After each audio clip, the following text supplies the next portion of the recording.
नमस्कार। SBT news में आपका स्वागत है। पेश है 17 जनवरी बुधवार दोपहर 1:15 राजस्थान की 15 बड़ी खबरें। इस न्यूज बुलेटिन के प्रायोजक हैं विनी केक एंड मोर। तो सबसे पहले एक नजर डालते हैं आज के हेडलाइंस पर। पीएम मोदी ने केरल के गुरुवयूर मंदिर में की पूजा। रामलला आज मंदिर परिसर का करेंगे भ्रमण, निकलेगी कलश यात्रा। दिल्ली में 120 फ्लाइट्स कोहरे से प्रभावित, पंजाब हरियाणा में शीतलहर। बुलंदशहर में 25 जनवरी को पीएम मोदी करेंगे जनसभा। और रामलला की प्राण प्रतिष्ठा को लेकर अयोध्या में सुरक्षा चाक चौबंद। और अब खबरें विस्तार से।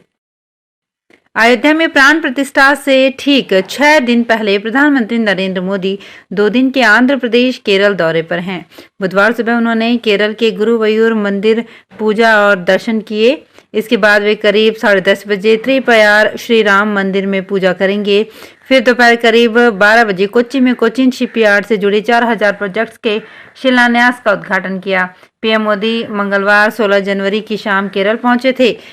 शाम को 1 किलोमीटर के रोड शो के बाद उन्होंने पार्टी कार्यकर्ताओं के साथ बैठक की और लोकसभा चुनाव की तैयारियों पर चर्चा की। अयोध्या में रामलला के प्राण प्रतिष्ठा के अनुष्ठान का आज बुधवार को दूसरा दिन है। आज रामलला की मूर्ति को जन्मभूमि परिसर में भ्रमण कराया जाएगा। दोपहर 1:20 से आज अनुष्ठान शुरू होगा। सबसे पहले सुवासिनी पूजन, वर्धिनी पूजन किया जाएगा। इसके बाद कलश यात्रा निकाली जाएगी। फिर रामलला की नवनिर्मित को पहली बार लाया जाएगा। इस बीच कर्नाटक के मंत्री के.एन. राजन्ना ने कहा, मैं विवादित ढांचा को ध्वस्त होने के बाद अयोध्या गया था। उन्होंने टेंट में 2 डॉल रख उन्हें राम कह दिया। देश के 17 राज्यों में बुधवार सुबह कोहरे के साथ हुई। दिल्ली में 4 डिग्री दर्ज किया गया। यहां पर हवाई और रेल यातायात प्रभावित चल रहा है। दिल्ली एयरपोर्ट पर 120 फ्लाइट्स प्रभावित हुई हैं। इसमें दोनों डोमेस्टिक और इंटरनेशनल फ्लाइट्स शामिल हैं। मौसम विभाग के मुताबिक दिल्ली, एनसीआर, हरियाणा, पंजाब में 18 जनवरी तक घना कोहरा और तेज शीतलहर की स्थिति बनी रहेगी। रेड अलर्ट जारी किया गया है। यूपी, बिहार में भी 18 जनवरी तक शीतलहर और कोहरे के लिए अलर्ट है। वहीं एमपी और उत्तराखंड में 17 जनवरी को कोहरा रहने का अनुमान है। प्रधानमंत्री नरेंद्र मोदी लोकसभा चुनाव का बिगुल पश्चिमी उत्तर प्रदेश के जनपद बुलंदशहर से फूंकने जा रहे हैं। 25 जनवरी को वो बुलंदशहर में एक जनसभा को संबोधित करेंगे। दिल्ली में भाजपा मुख्यालय में मंगलवार को हुई क्लस्टर की बैठक में गृह मंत्री अमित शाह ने इस जनसभा पर मुहर लगा दी है। भाजपा वेस्ट यूपी के पदाधिकारी आज बुलंदशहर में दौरा करके जनसभा स्थल फाइनल करेंगे। भाजपा सूत्रों ने बताया कि पहले ये सभा अलीगढ़ में होनी थी। अब इसको अलीगढ़ से बुलंदशहर शिफ्ट कर दिया गया है। कम से कम जनसभा में मेरठ क्लस्टर के जनपदों के कार्यकर्ता शामिल हो सकते हैं। मेरठ क्लस्टर में मेरठ, गाजियाबाद, गौतम बुद्ध नगर, बुलंदशहर और बागपत लोकसभा क्षेत्र आ रहे हैं। ऐसा भी संभव है कि ब्रज क्षेत्र के भी कुछ जिलों को इस जनसभा में शामिल कर लिया जाए। अयोध्या में रामलला के प्राण प्रतिष्ठा समारोह की तैयारियां जोर शोर से की जा रही है। शहर की सुरक्षा व्यवस्था को भी चाक चौबंद कर रखा है। इस दौरान शहर में भारी सुरक्षा बल की तैनाती पूरे अयोध्या में की गई है। ऐसे में जो लोग अयोध्या के लिए जा रहे हैं उनके लिए ये जानना बेहद जरूरी है कि वहां क्या क्या नई व्यवस्था की गई है। खास तौर पर बाहर से आ रहे लोगों के अयोध्या में प्रवेश को लेकर सुरक्षा व्यवस्था को आज से और ज्यादा पुख्ता कर दिया गया है। हर 100 मीटर पर बैरिकेडिंग लगाई गई है। इन पर यूपी पुलिस के जवान तैनात रहेंगे। राजस्थान में पंजाब नेशनल बैंक के एटीएम से लाखों रुपए गायब हो गए। खास बात यह है कि बैंक के अधिकारियों को पहली बार इस बात की जानकारी लगभग 6 महीने बाद मिली। पैसों का हिसाब नहीं मिलने पर जब जांच की गई तो पता चला कि ये पैसा किसी और ने नहीं बल्कि एटीएम मशीन का मेंटेनेंस करने वाले कंपनी के कर्मचारियों ने ही निकाले हैं। ऐसा एक नहीं, राजस्थान के 8 ब्रांच में हुआ है। पिछले दिनों जोधपुर में मामला दर्ज होने के बाद जब पड़ताल की गई तो पता चला कि सबसे पहले गबन सिरोही की ब्रांच में किया गया और यहीं से ये मामला बैंक अधिकारियों के ध्यान में आया। तब तक कंपनी के कर्मचारी लाखों रुपए निकाल चुके थे। अजमेर में 812वें उर्स में शामिल होने वाले जायरीन से भरी ट्रेन को बगैर टिकट सफर करने वालों ने चेन पुलिंग कर जॉसगंज फाटक पर रोक दिया। इससे बड़ी संख्या में यात्री सामान लेकर ट्रेन से उतर गए। सूचना पर आरपीएफ जवानों ने उन्हें पकड़ लिया। रेलवे स्टेशन पर यात्रियों की चेकिंग की गई तो 100 से ज्यादा लोग बगैर टिकट पाए गए।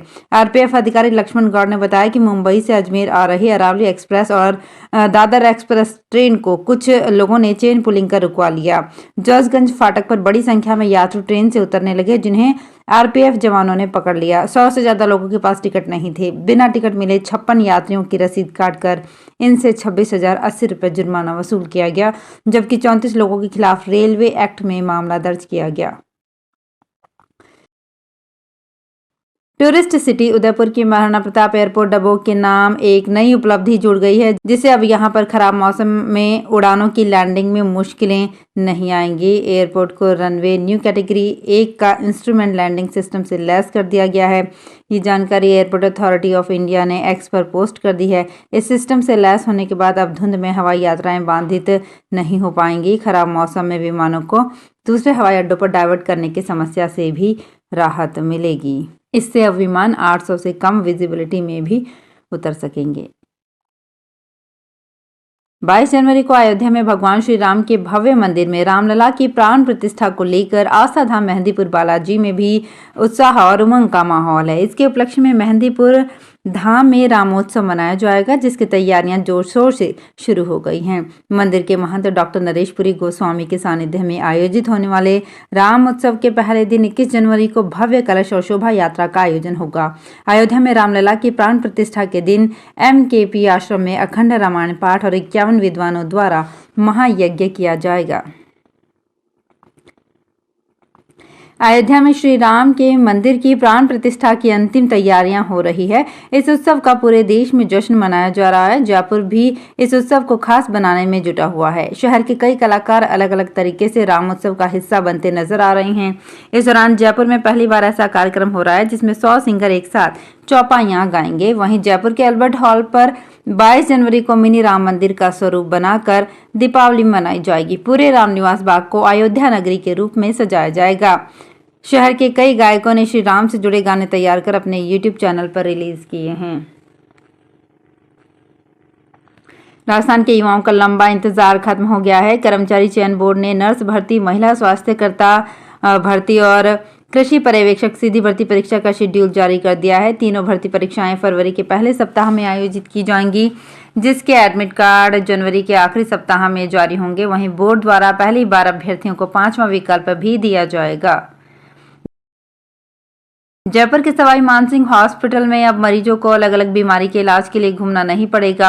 हॉस्पिटल में भर्ती और आउटडोर मरीजों के लिए नई व्यवस्था शुरू की गई है। अब भर्ती मरीजों को दूसरे स्पेशलिस्ट डॉक्टर की ओपिनियन लेने के लिए अलग अलग वार्डों या डिपार्टमेंट में जाना नहीं पड़ेगा। ऐसे मरीज को ऑनलाइन ही दूसरे विशेषज्ञ डॉक्टर का ओपिनियन मिल सकेगा। इधर ओपीडी में आने वाले मरीजों को भी ओपिनियन के लिए लाइन में लगकर इंतजार नहीं करना पड़ेगा। इन मरीजों के लिए स्पेशलिस्ट डॉक्टरों का एक पैनल धन्वंतरी ओपीडी में रोजाना बैठेगा, जो ओपिनियन देने का काम करेगा। दिल्ली से गोवा जाने वाली इंडिगो की फ्लाइट में देरी होने से नाराज एक पैसेंजर ने पायलट को थप्पड़ मार दिया था। इंडिगो फ्लाइट में पायलट को थप्पड़ मारने के मामले में नए दावे किए जा रहे हैं। इस फ्लाइट में सफर कर रहे एक अन्य पैसेंजर ने घटना के पीछे एयरलाइंस को जिम्मेदार ठहराया। यात्री सनल विज ने बताया कि पैसेंजर की गलती बताकर इंडिगो अपने कुप्रबंधन और गलतियों को छिपा रहा है। दरअसल 14 जनवरी को इंडिगो की दिल्ली गोवा फ्लाइट 2175 में साहिल कटारिया नाम के पैसेंजर ने पायलट को थप्पड़ मारा था। इस घटना का वीडियो वायरल हो गया। इसके बाद आरोपी पैसेंजर को गिरफ्तार किया गया। हालांकि 16 जनवरी को उसे जमानत मिल गई। तृणमूल कांग्रेस नेता महुआ मोइत्रा को सरकारी बंगला फौरन खाली करने का नोटिस मिला है। डायरेक्टरेट ऑफ एस्टेट्स ने मंगलवार को उन्हें ये नोटिस भेजा। कैश फॉर क्वेरी केस में 8 दिसंबर 2023 को महुआ की लोकसभा सदस्यता खत्म कर दी गई थी। इसके बाद उन्हें 2 बार बंगला खाली करने के लिए कहा जा चुका है। Union housing and affairs ministry के एक सूत्र ने बताया कि महुआ को तुरंत बंगला खाली करने के लिए कहा गया है। महुआ को सबसे पहले इस साल 7 जनवरी तक बंगला खाली करने को कहा गया था। जोधपुर में जल्द से जल्द बड़ा आदमी बनने की चाहत में तीसरी कक्षा पास युवक ने 2013 में चोरी की। जेल में जाने के बाद गैंग बना ली। जेल से जमानत पर आने के बाद गैंग में और लोगों को शामिल किया और वारदात को अंजाम देने लगा। इसके लिए बेरोजगार लड़कों को चुना गया। 32 साल के आरोपी के खिलाफ जोधपुर में 16 मामले दर्ज हैं। इस गैंग ने कुछ दिनों पहले जोधपुर के भावी गांव में एक ही रात में 10 मकानों में चोरी की वारदात को अंजाम दिया। जब ये पकड़े गए तो बताया कि चोरी करने के बाद आरोपी पार्टी करने के लिए महंगे होटलों और क्लबों में जाते, पैसे खत्म हो जाने के बाद फिर चोरी की साजिश रचकर वारदात को अंजाम देते थे। ये पहली गैंग है जो चोरी के दौरान आधार कार्ड जरूर ले जाती थी, फिर आधार कार्ड से सिम खरीद कर बात करते थे, जिससे कि पुलिस की पकड़ से बच सके। तो फिलहाल इस बुलेटिन में इतना ही, फिर हाजिर होंगे कुछ और बड़ी खबरों के साथ।